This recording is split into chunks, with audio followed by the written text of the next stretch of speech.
welcome everyone to our session today.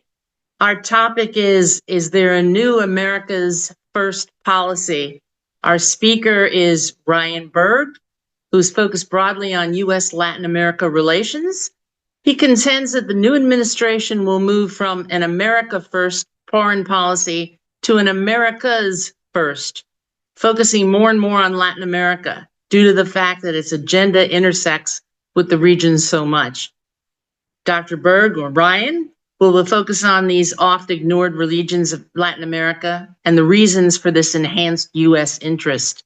More importantly, he'll attempt to share how this revived interest will be interpreted by our friends to the South.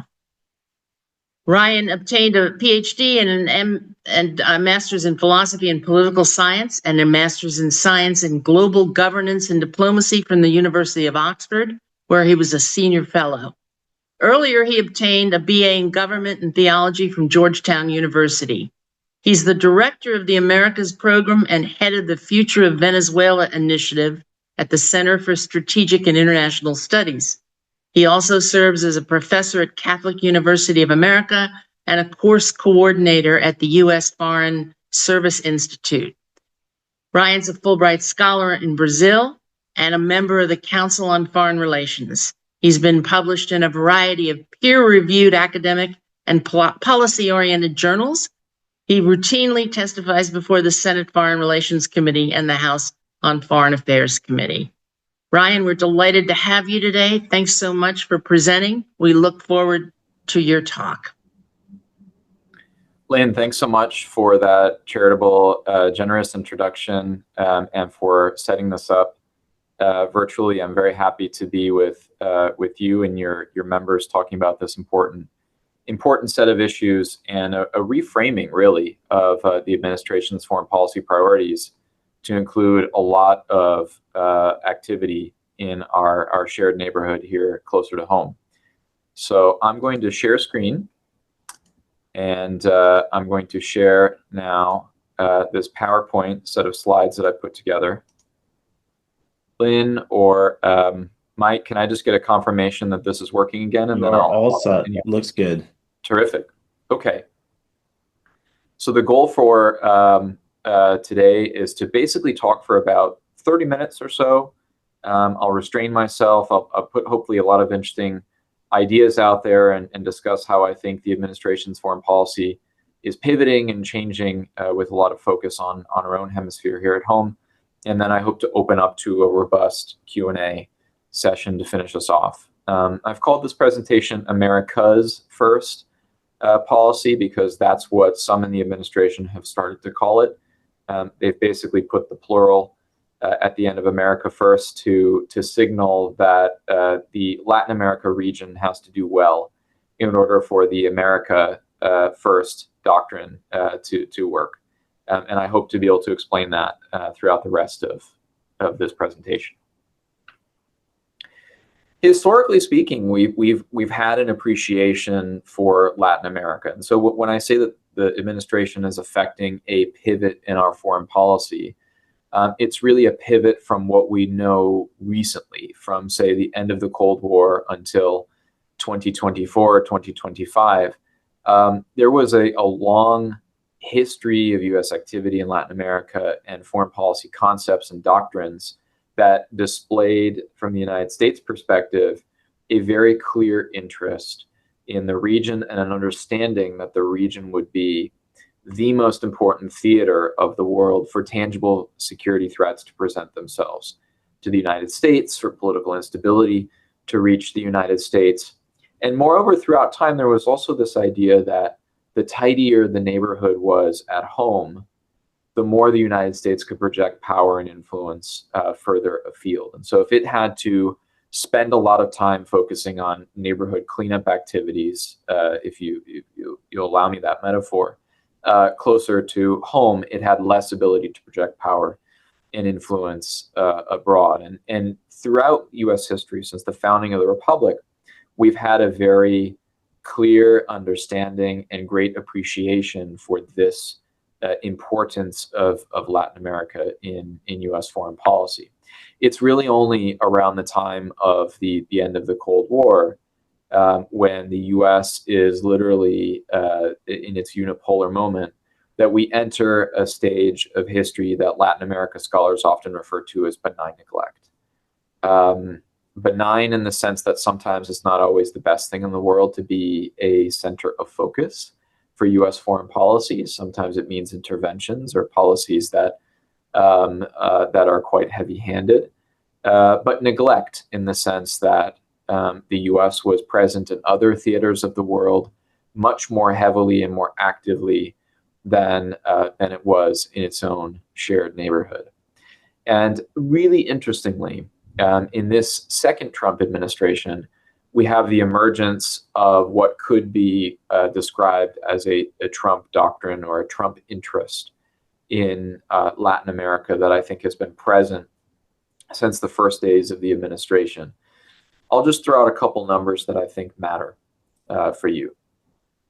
2, the number of visits of the Secretary of State to the region in the first 100 days. 1, the number of visits of the Secretary of Defense in the first 100 days. 1, the number of visits of the Secretary of Agriculture in the first 100 days. 1, the number of visits of the Secretary of Health and Human Services in the first 100 days. 2, the number of visits of the Secretary of Department of Homeland Security visits in the first 100 days. You get the idea. There's a lot of activity, a lot of visits, a lot of diplomacy happening in the region with high-level engagement from the cabinet on down.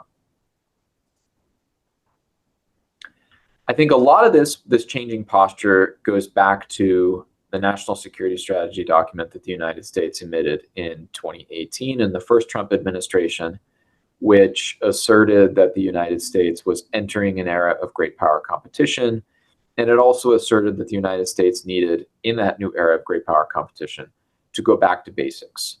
By back to basics, partly it meant that the United States needed to once again assert its important role in its own neighborhood, that it had neglected its own hemisphere, and that the hemisphere was the basis of its ability to project power and influence in other theaters of the world. Again, going back to that tidy neighborhood theory that's been with us since the founding of the Republic. In 2022, the Biden administration published a national security strategy document that, in terms of the Western Hemisphere, repeated a lot of the same claims that the Trump administration made about great power competition, back to basics, and how we've neglected the region for too long. And so I think you now have a bipartisan consensus on this front that the United States has been absent for too long. The United States needs to shore up once again its relationships with neighbors at home, and it needs to box out in many ways what great power adversaries, mostly the Chinese, are up to in our own neighborhood. Furthermore, I think there are a couple more things that are happening here on the paradigm shift front, because a question you could ask is, we had 2018 National Security Strategy documents saying that Latin America is important. We had the 2022 National Security Strategy document asserting that Latin America is important. How come it's taken us this long to get to a strategy that focuses much more on Latin America? Part of the answer to that question is that we didn't have Latin America people, experts, people who care deeply about the region genuinely, in positions of power. And we do have that now.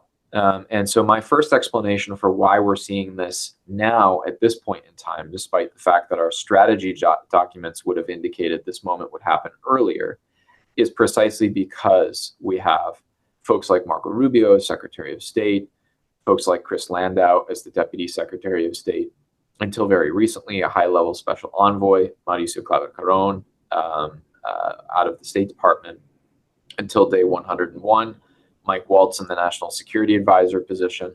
All of these individuals were traditional Republicans, and they cared a lot about Latin America. I don't think, as a person who looks at Latin America, I expect to see another point in my lifetime when the number one and the number two at the State Department are both Latin America experts.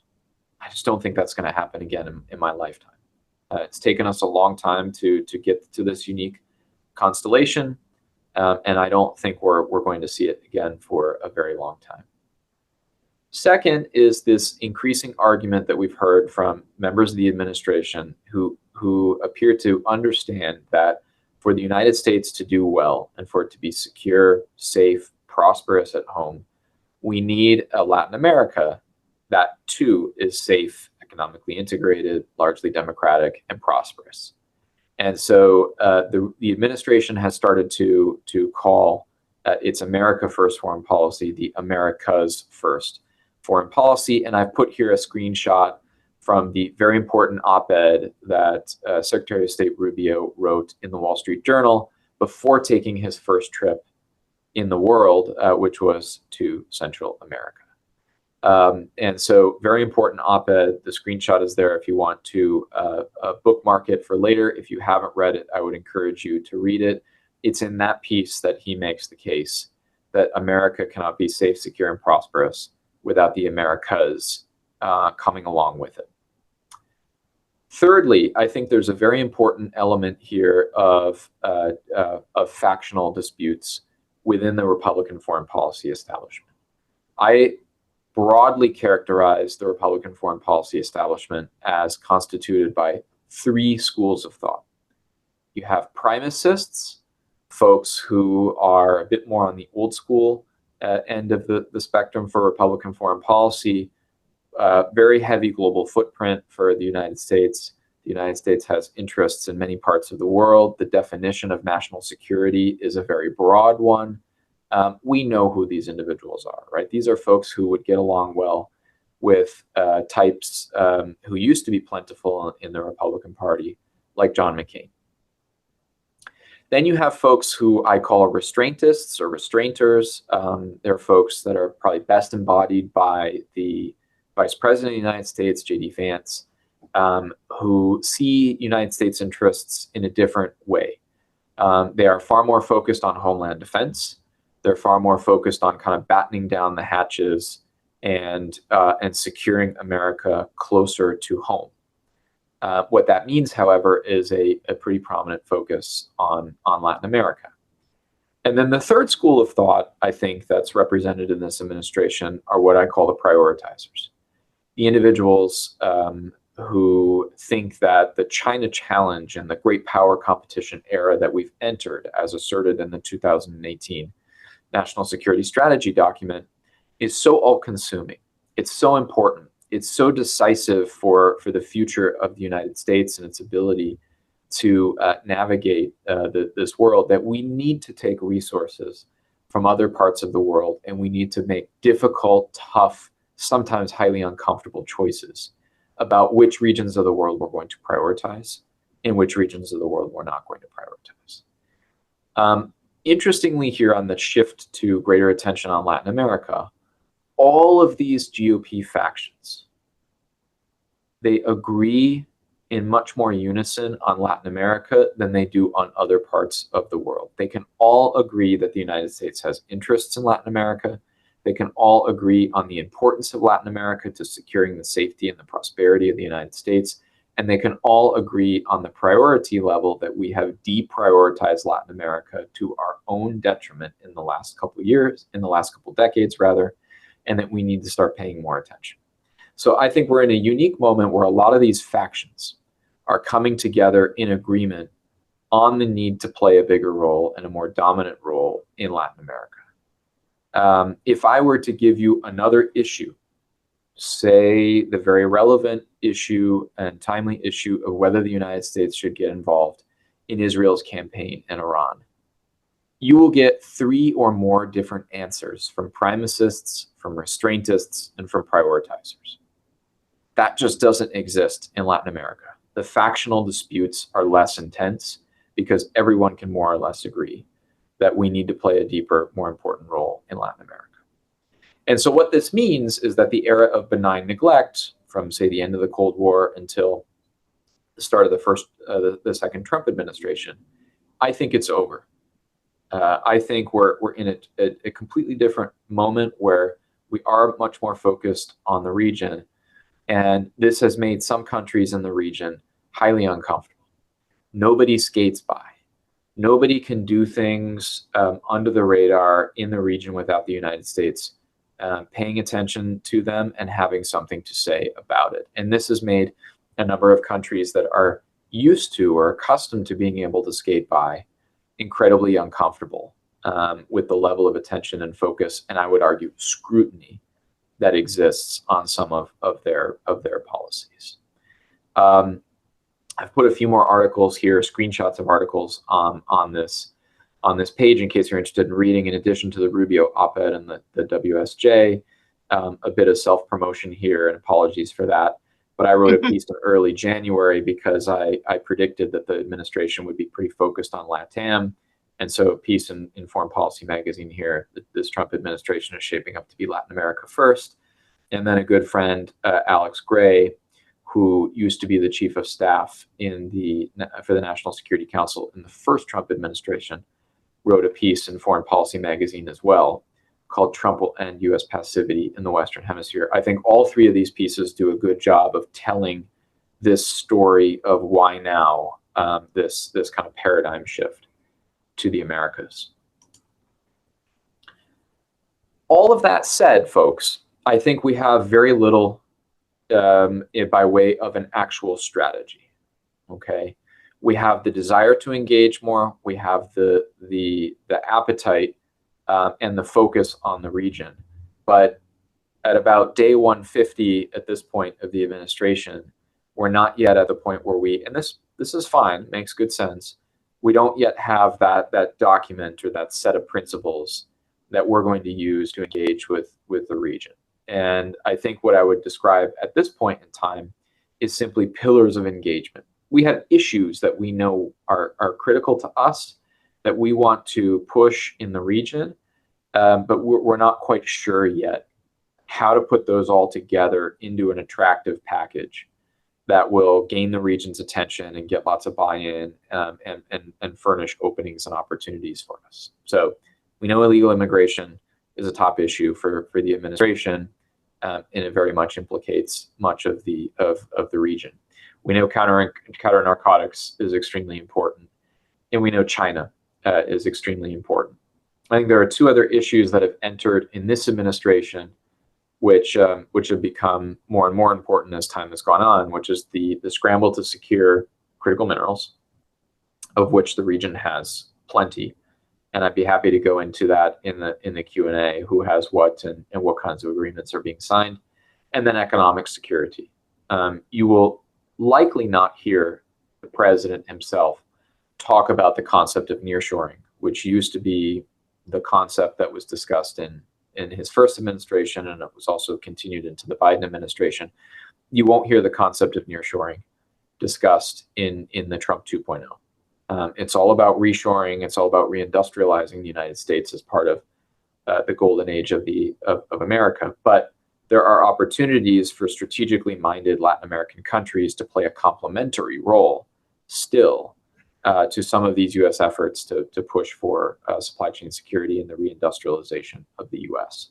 Try as it might, the administration is not going to be able to capture every element of every supply chain in all critical sectors that it's identified. It's just simply impossible in the age of economic complexity that we live in. And so therefore, there are opportunities at various parts of those supply chains for Latin American countries to capture parts of the economic security push in the United States. I want to talk about China because I think that the China element of this is really driving a lot of why the Trump administration is very focused on the region. And it's a moment in time where I think we are finally starting to take stock of just how far behind we are because of the fact that we've lost opportunities over the years, focused on other geographies of the world. Meanwhile, our adversaries were advancing their agenda in our shared neighborhood. And I just want to use this slide to give you a very quick review of some of those strategies, in particular that are most advanced in pacing threat the PRC has been using in the region. When it first reaches out to Latin America, it doesn't have much of a strategy. This is called the going out strategy phase, but there's not much strategy in terms of deep thinking about the role of Latin America in China's broader global ambitions. What exists at this point in time is a desire to internationalize Chinese companies and Chinese brands, to find economic complementarity between the region and China. And simply put, what the region has, or what the region had in droves in this period of time, was what China needed, which is to say it had food, it had raw materials, it had commodities, it had minerals, it had oil.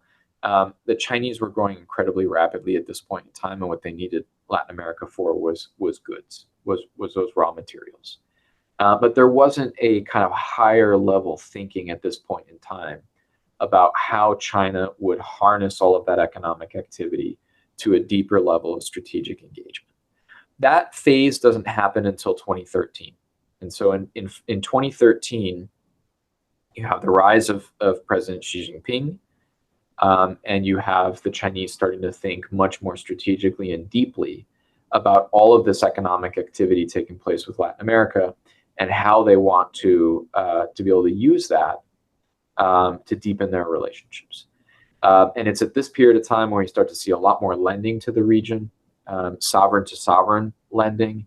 Chinese policy banks like the Import-Export Bank and the China National Development Bank get highly involved in the region. They start lending billions of dollars to certain select countries. And China starts to build the infrastructure that we now know it's famous for in much of the developing world.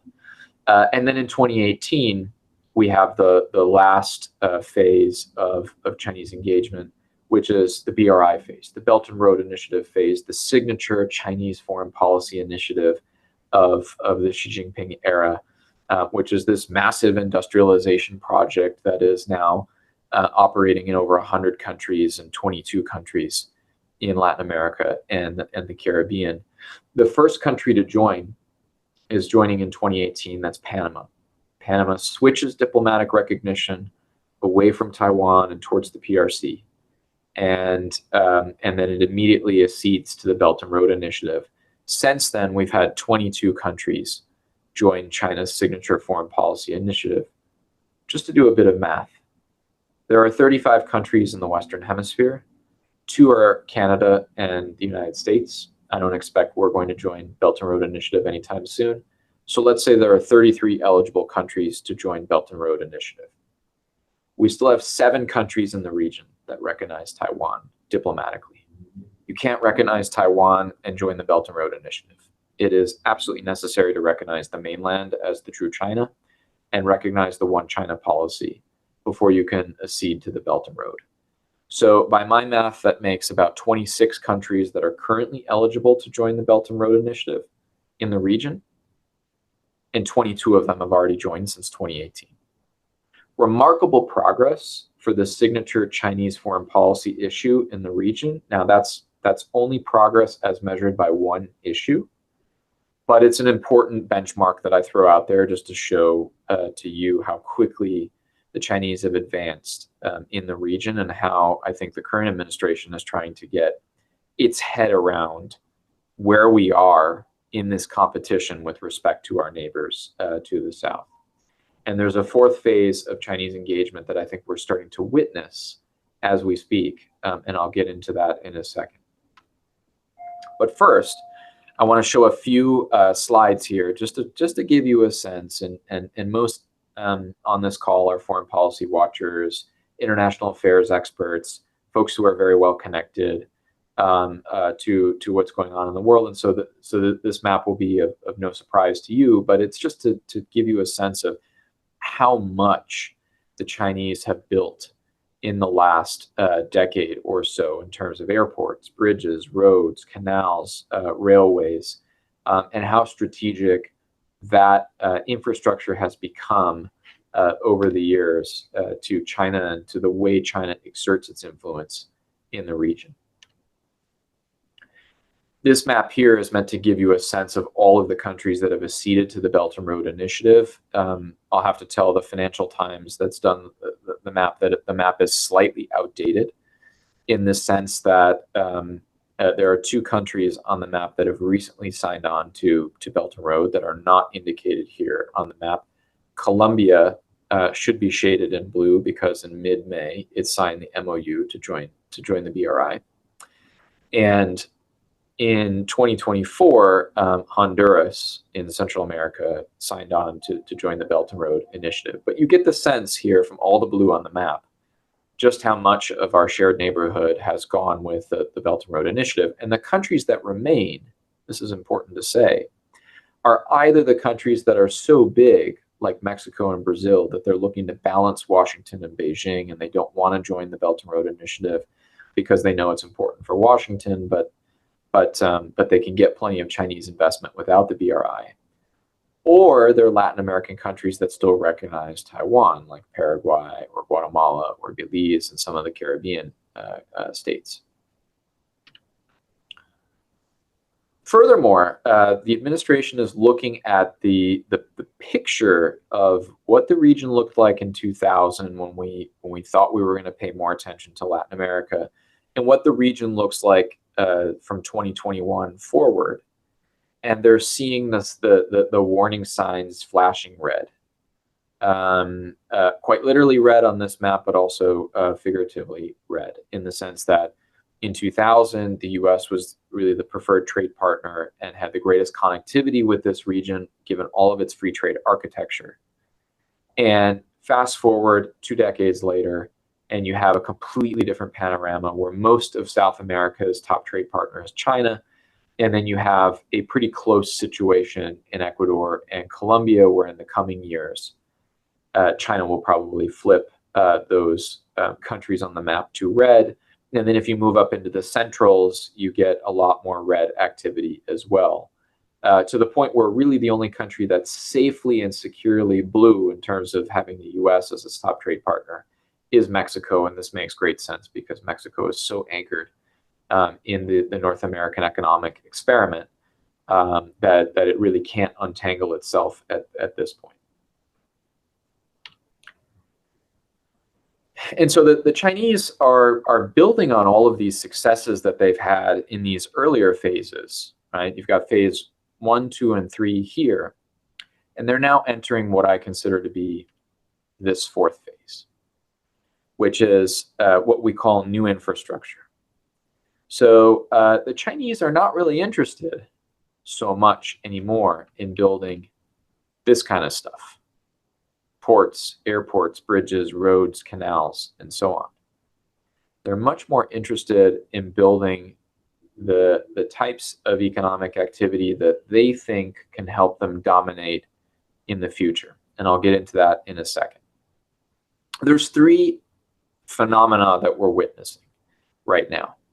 First is a tapering. So it's absolutely true that China has its own domestic economic challenges. China is not 10 feet tall, as we say, and it is having to reduce some of these cooperation programs with the region. It's having to reduce some of its investment because it too has economic challenges at home, and it has massive demographic challenges.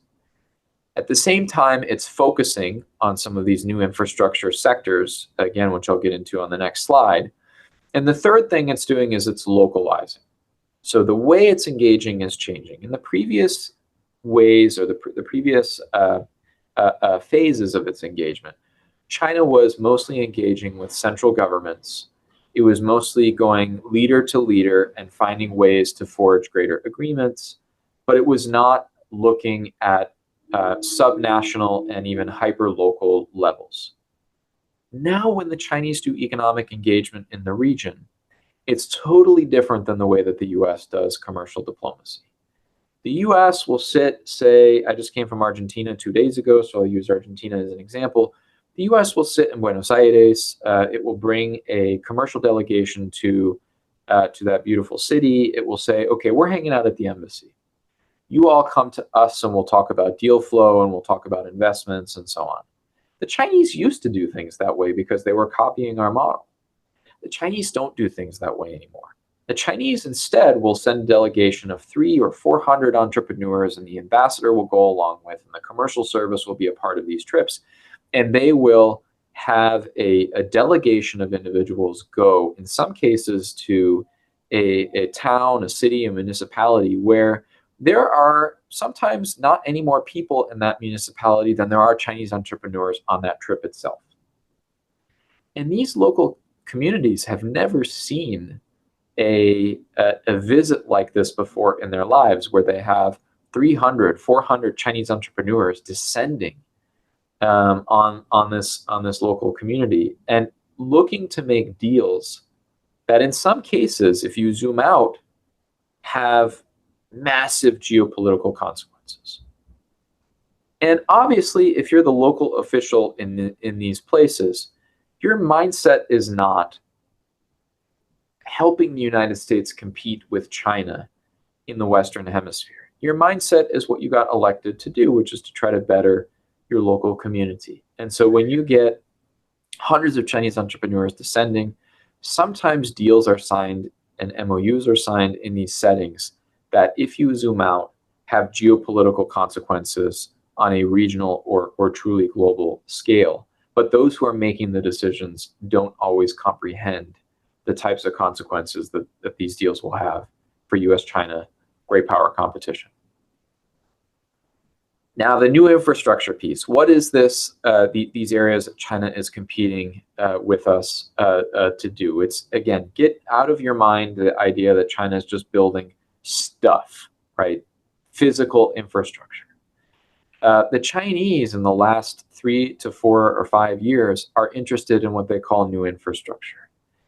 And this is the stuff that they think is going to dominate the economies of the future. If they can get enough countries in the world, especially global South countries, Latin America and Africa and Southeast Asia, to choose the PRC as their preferred economic partner, their preferred development partner on enough of these new infrastructure things, they have confidence that the Chinese, can write the next rules of the economic road that will benefit them. The same way that the United States wrote basically the post-war rules of economic engagement as defined by the Bretton Woods system, the WTO system, and so on, that benefited us most handsomely in our moment of unipolar power. So look, the Chinese are looking to compete on all the areas where the US understands that this is about having the most dynamic economies of the future: artificial intelligence, blockchain, cloud computing, big data, new energy, unmanned factories, automation, 5G, ultra high voltage transmission, industrial internet. These are areas where, maybe not in every letter of the alphabet, but in many letters of the alphabet, the US still maintains a lead, still maintains a positive business environment for investment. It still has some of the most dynamic companies operating in these industries. I have a few more slides to show you, and then we'll get to the Q&A. So one thing that our program at CSIS has been tracking, and here you have another bit of shameful self-promotion. This is a paper that we put out in at the end of 2023. We've been really amazed at how much the economic engagement piece of China's outreach to the region has also brought it security dividends. What I mean by that is greater military diplomacy in the region, greater military to military exercises, greater military to military interest in selling weapons systems, say, from PRC to the region, greater ability to build ports. And the reason I say that is that ports are not always commercial in nature. Sometimes they are with a front of commercial activity, but they're actually dual use in nature. And what PRC is most interested in is the deep water aspect of the port that can actually serve as a hub of logistics and resupply for the PLA Navy. Another thing we've been tracking here, and you can see this on this middle map, is the number of space stations that have proliferated throughout Latin America. You don't get the opportunity, if you're China, to build these kinds of deep space stations, which could also have military implications, unless you have this tremendous amount of economic engagement, which opens the door for other types of engagement, right? So the point of this slide is to show you, police outposts, extradition agreements, military diplomacy, China's police engagement, ports and space infrastructure. These are the doors that open when China becomes your top trade partner and the relationship moves from one that's entirely commercial in nature to one that's more and more strategic in nature. And that is generally the arc of development that I've been trying to describe over the last 2 decades through these various phases of Chinese engagement. You get the economic piece first, but very rapidly it moves into other domains of the relationship, which usually has a kind of military dimension. Okay, last slide. In this slide, I'm going to try to wrap up what I think all of this means when we're turning back to the Americas with a lot of focus in an America's first foreign policy. And competition with China has made us take stock of where we're at. It has made us understand that we are behind in many areas. And it has made us, I think, further in touch and further aware of some of these strategic vulnerabilities that we have in the region. And none is more important than the Panama Canal. So the president has said, we built the Panama Canal and we're taking it back. I'm going to try to take 5 minutes or so before I wrap to explain what I think is going on here. I don't think the president actually wants to physically run the canal again the same way that the United States did until the year 2000. I don't think that's what he means.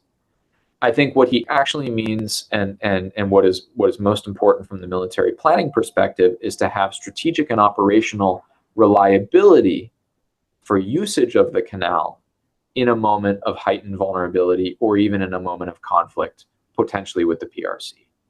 And so if you're going through that exercise as a US government employee and you're trying to think of what our vulnerabilities are within the Western Hemisphere, the Panama Canal becomes the most important strategic geography in our entire neighborhood.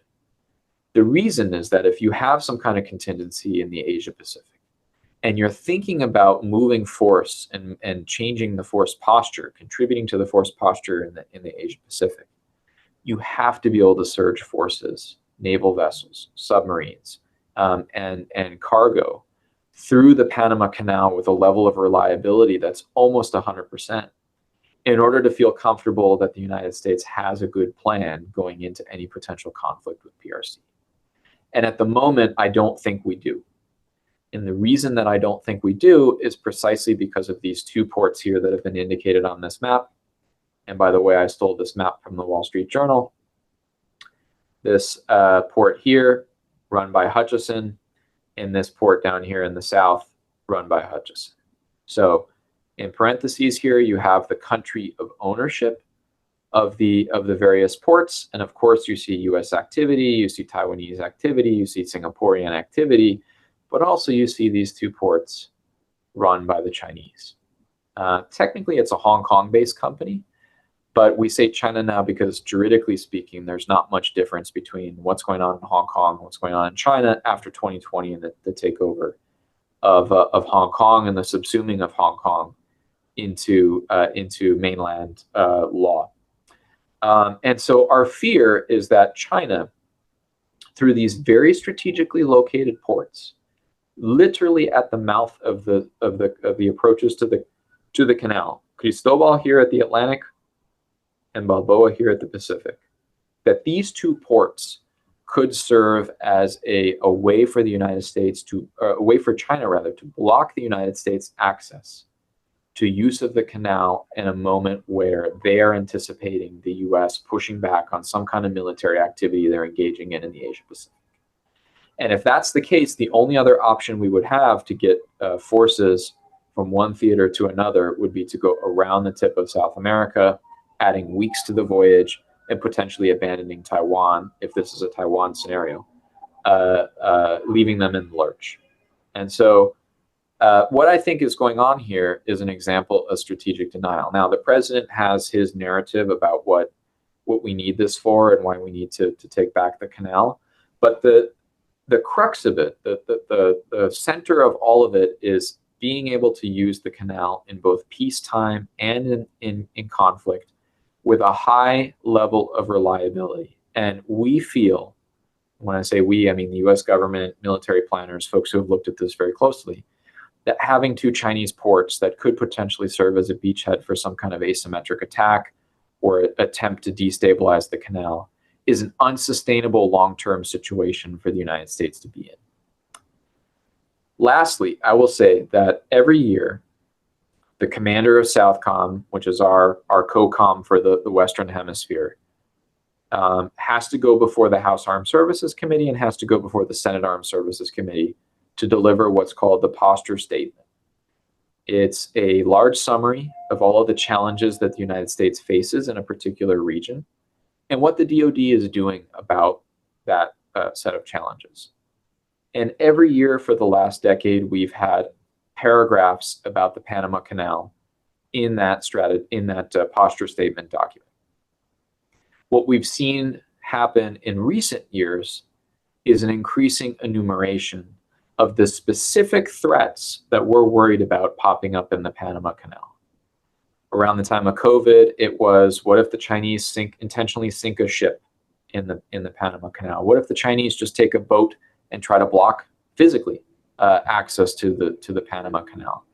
2 years ago, there was a very interesting inclusion in the posture statement that said, what would happen if all of these containers that are stacked at these ports had a containerized weapons system?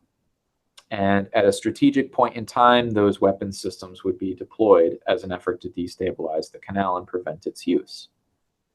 And I remember watching the first posture statement around this time and thinking, this is some ethereal future of war type of stuff. And I don't think this is future of war type of stuff anymore, folks. Think for a second what's happened in the last 5 to 6 weeks.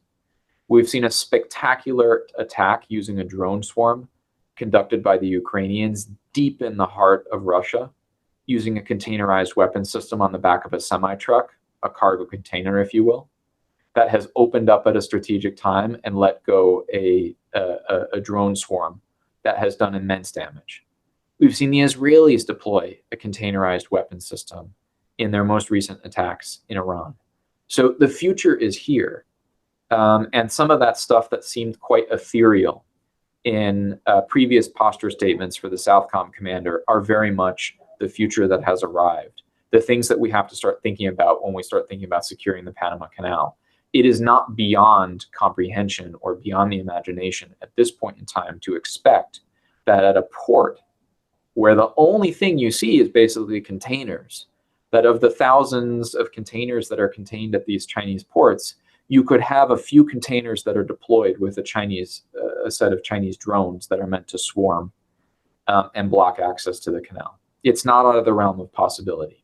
And so I think this is an example of the kinds of challenges that we now have to deal with when it comes to America's first foreign policy. And it's an example of the types of things that are getting us to focus more attention on the region and the types of challenges that are, I think, of a level that we haven't seen in a really, really long time and will require a lot of focus from military planners, from policymakers, from experts, spending time both in region and here in Washington, thinking through, creative solutions to try to figure out our vulnerabilities and how to mitigate some of them. So I will close there. And Mike, this is my last slide, so I'm going to stop sharing at this point.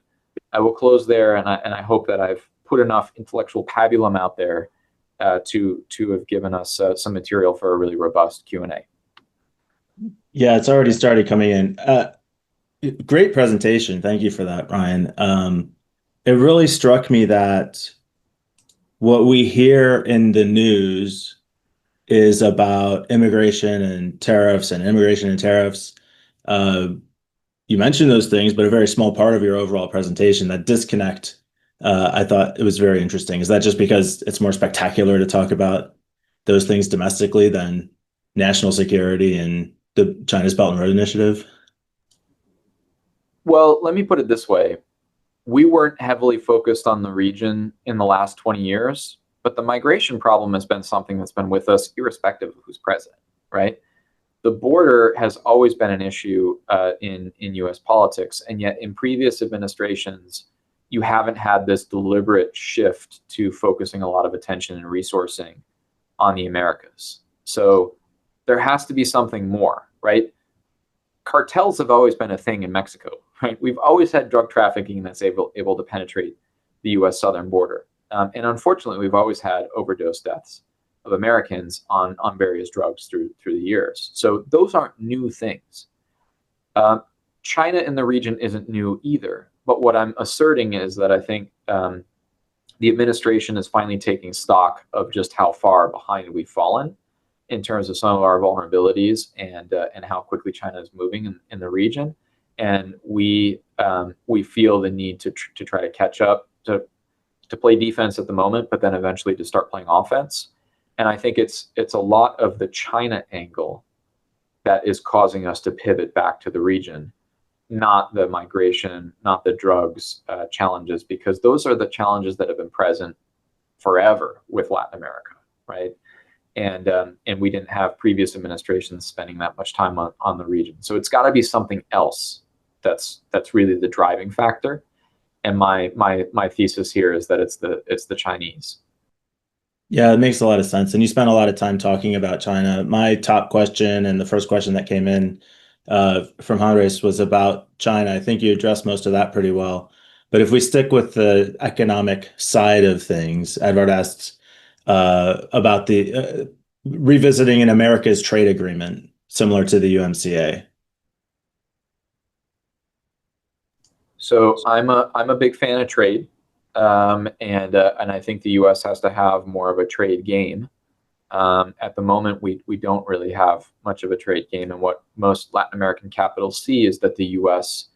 both parties are moving towards greater and greater protectionism, and the reciprocal day tariffs of April 2nd, I think further prove that point that although the president is trying to reindustrialize the United States and trying to get more investment in the U.S., the U.S. to many countries in the region feels more and more closed to trade and economic opportunities. And if you're talking about the way China has entered in such a dramatic fashion, it's because they've positioned themselves to be an economic partner in development.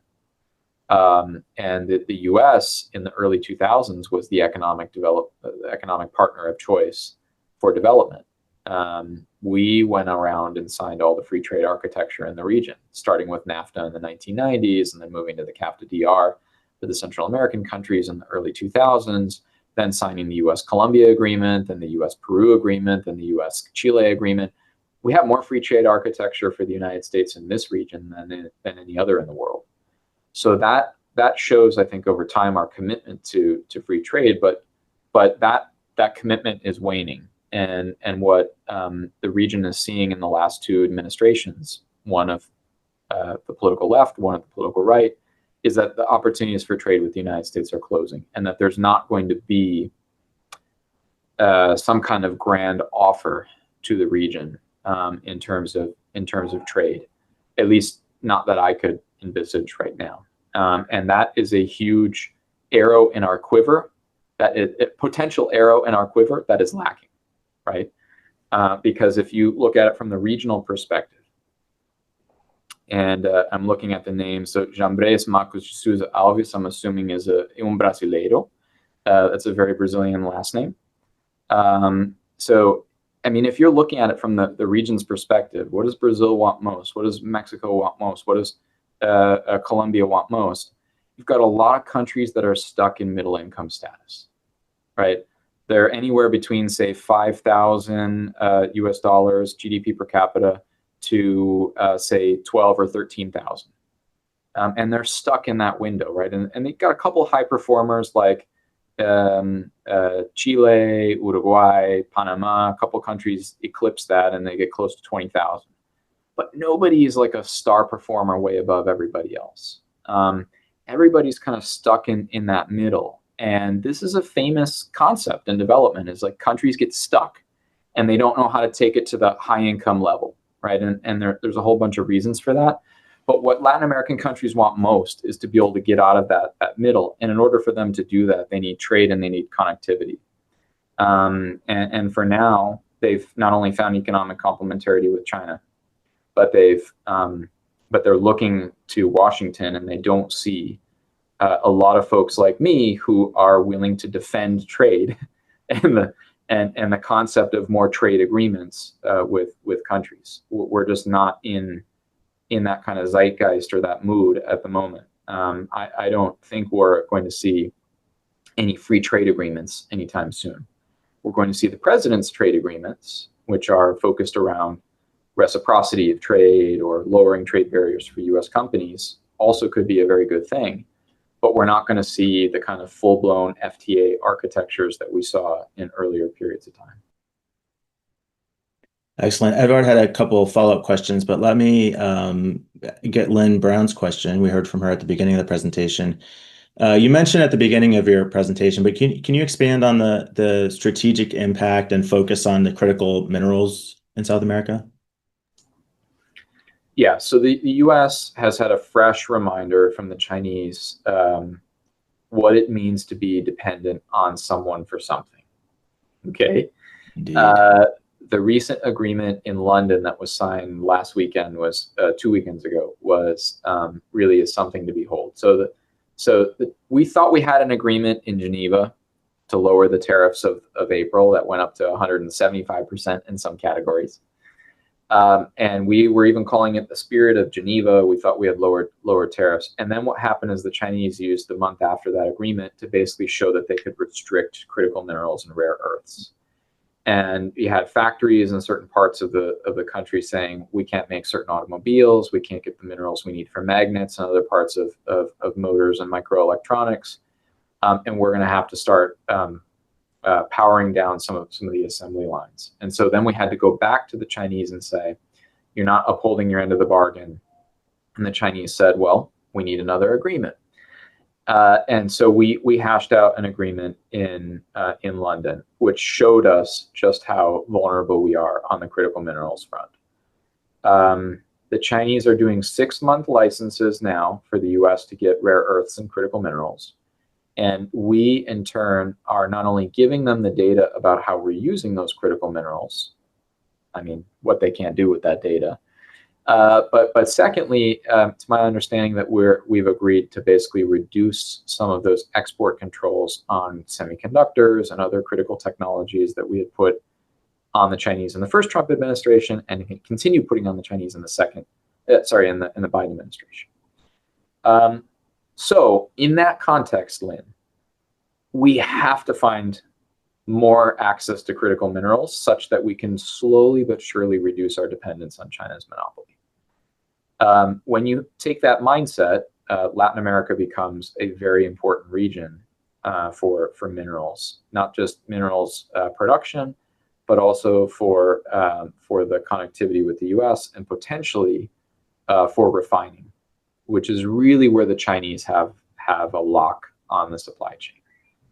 So the Chinese are active in the exploration and the actual mining of the minerals, but then so again is the US, so is the Canadians, so are the Swiss. I mean, plenty of countries are involved in mining. Where the Chinese have really done a good job of dominating the supply chain through non-market mechanisms and subsidies and so on is in the refining. Why? Because refining is a low profit enterprise.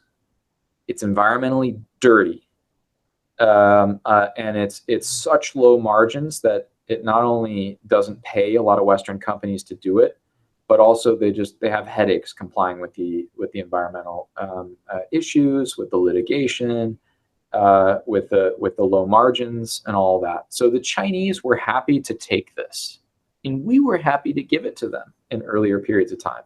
Because from our perspective, we were simply exporting environmental externalities. Get that carbon out, right? All that carbon expenditure, send them the refining, right? And it's a chemical heavy process and it involves a lot of water and it's dirty. Let's just be honest about it. Now we realize that we need that back. We need it back either in the US or in safe countries that aren't going to use economic coercion as a weapon.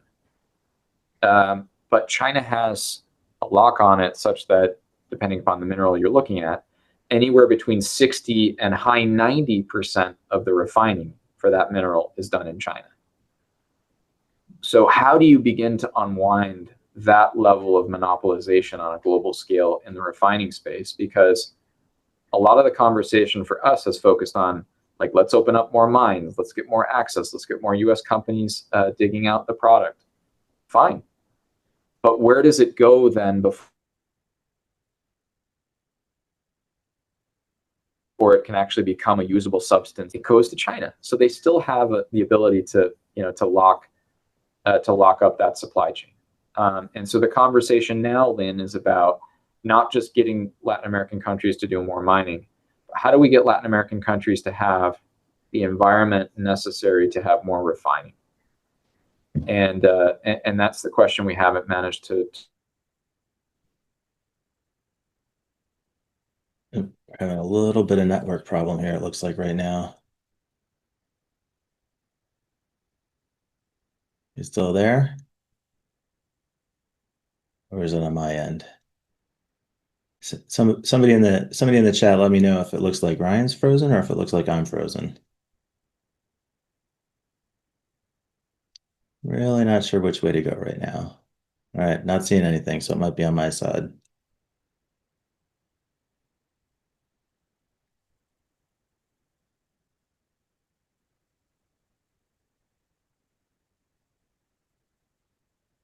Okay, Ryan's frozen.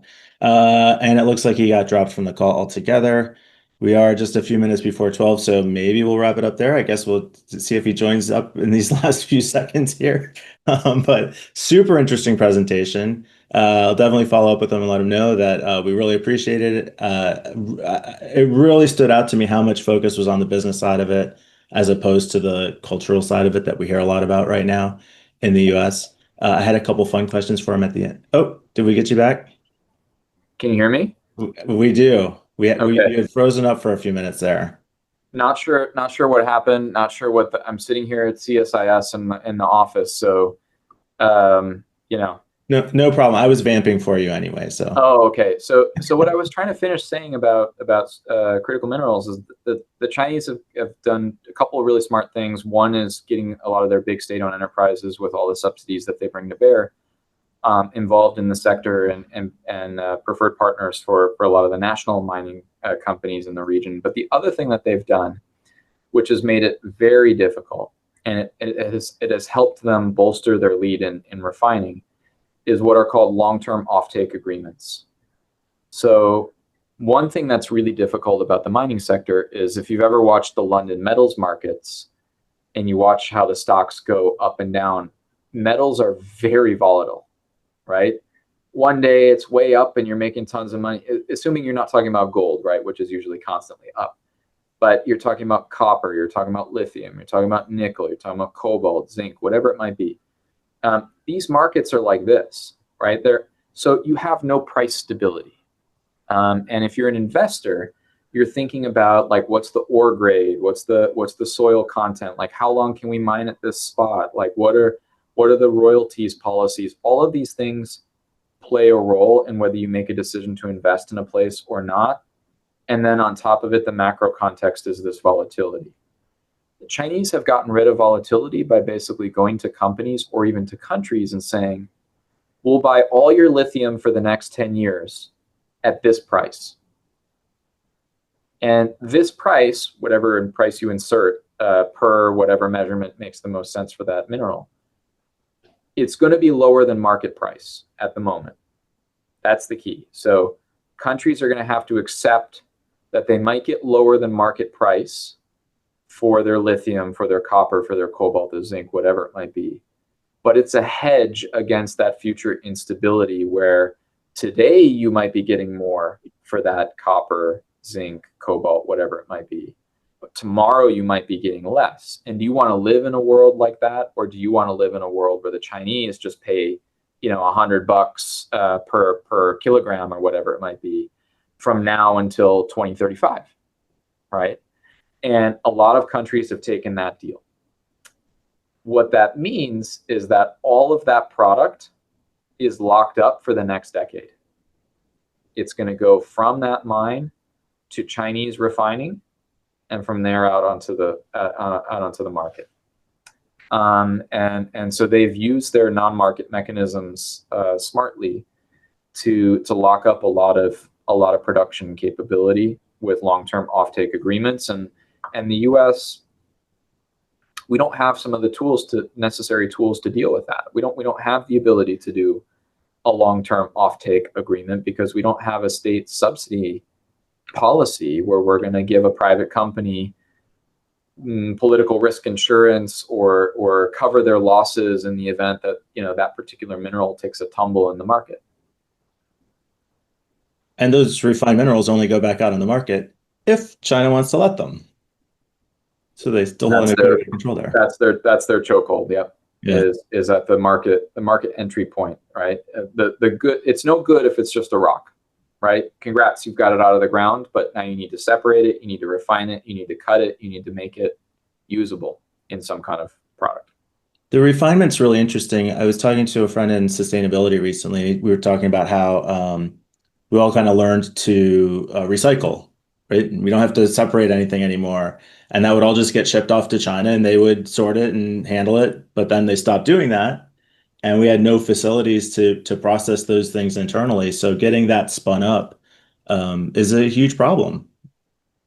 The good news is that there are more and more folks focusing on what we call circular economy.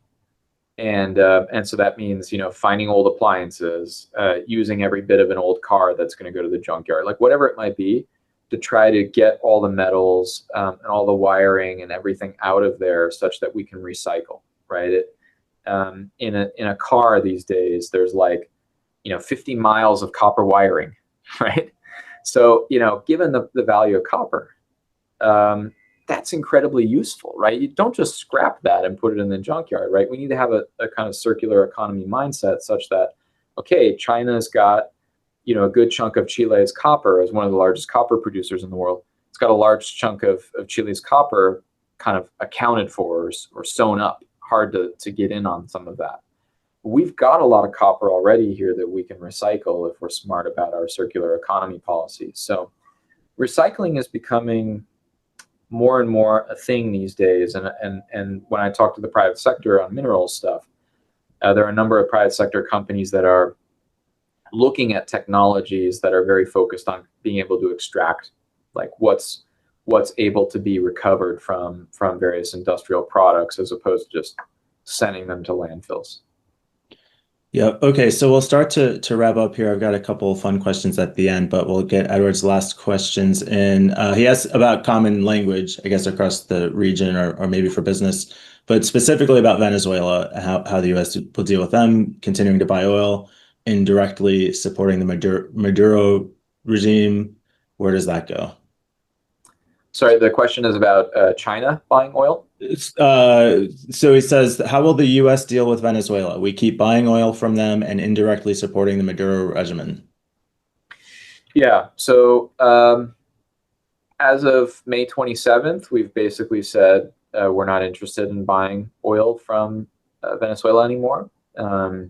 We asked Chevron, the last remaining U.S. oil producer in Venezuela, to shut down its operations, and they now have a license from OFAC, the Treasury Department Sanction Department, that looks very similar to what it did in the first Trump administration, which is to say they're allowed to spend money only to maintain the equipment that they have in Venezuela for some future day where we're going to allow them to work again and to pay their employees, nothing more.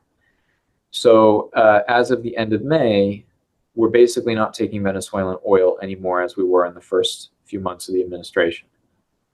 The situation is a bit different now as it was in the first Trump administration when we did a similar policy. In the first Trump administration, Venezuelan oil output plummeted because the U.S. was one of the only places it was sending its oil. We cut off the market. It experienced a dramatic reduction in its capacity to produce. What Venezuela has done in the meantime is find more partners that can substitute for the United States. So in the month of in the early going of June, we've seen Venezuelan oil stay relatively stable in terms of its production and export, mostly because the Chinese are coming in to take the sanctioned oil that Venezuela is producing. as an alternative to sending it to the United States.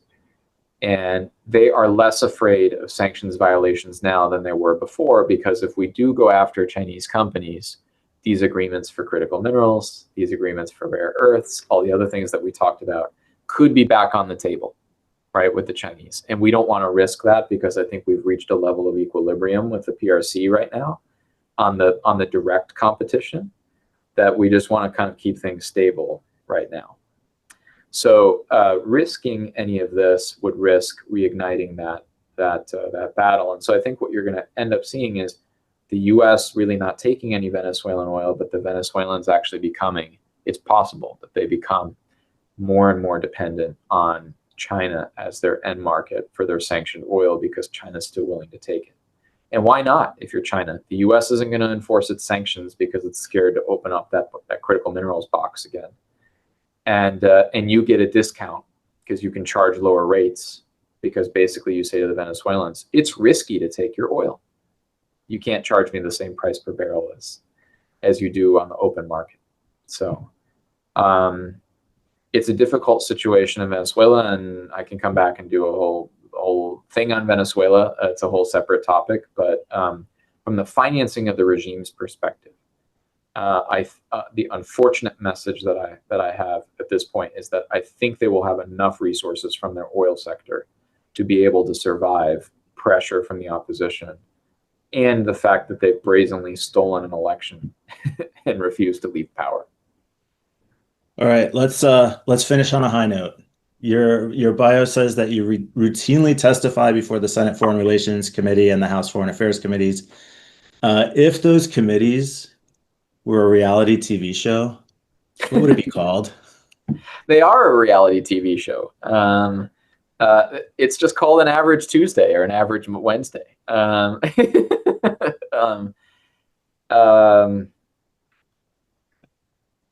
Let me try to finish on a more positive note. So there are people in the Congress who are serious and who are getting into the policy weeds. I think the Senator McCormick from Pennsylvania is an example of someone, and I'm not being partisan here, picking sides. I've interacted with his staff. Guy's got a PhD. He's very thoughtful. He's not like a traditional politician, I'll put it that way. The way he kind of thinks through problems and challenges, and so I've testified before him, and his questions were quite deep and quite interesting. So there are folks on the Hill who are actually trying to solve problems. You have to find them and work with their staffs, and they're on both sides, right? And you have to find them, and you have to work with their staffs. But my general assessment of the Congress these days is that there are just too many people for my taste who want to use the institution as a platform to become famous, or to be trendy on TikTok or Twitter, or to get that viral moment that speaks to your base, but to not really be focused on problem solving. And that's really the challenge that we have, is we don't have enough folks from both sides of the aisle really focused on pragmatic policy solutions. That certainly seems like a fair assessment. Okay, so we'll end on a truly fun note. What is your favorite little fun fact or piece of trivia about Latin America that you could share with us? Ooh. So I'm a big fan of, when I travel to the region, like I'm a total pig, and like my 2 meals a day will turn into like 4 meals a day when I go to the region, because I love the food, right? And so I'm in Mexico probably once every 6 to 8 weeks, because we do so much work on Mexico. And there are various taco stands around Mexico City that by now they just know me, because I'm the gringo who shows up every 6 to 8 weeks, like, hey, give me my pastor, or give me my carnitas or whatever. And so I have basically managed to put politics and kind of eating my way through the region together in a professional endeavor, which is quite interesting. That's the perfect way to do it, it sounds like. All right, Dr. Ryan Berg, thank you so much for the presentation today. Thanks On for your behalf time. of the audience and myself, it was a pleasure to have you here. Thank you very much for all of the time. It's great to be able to speak to your audience, and happy to come back. Hopefully we get the Thank chance you. to hear from you again. All right, thanks, Thank you. Ryan. Thanks to everybody who joined today, and we will see you again soon.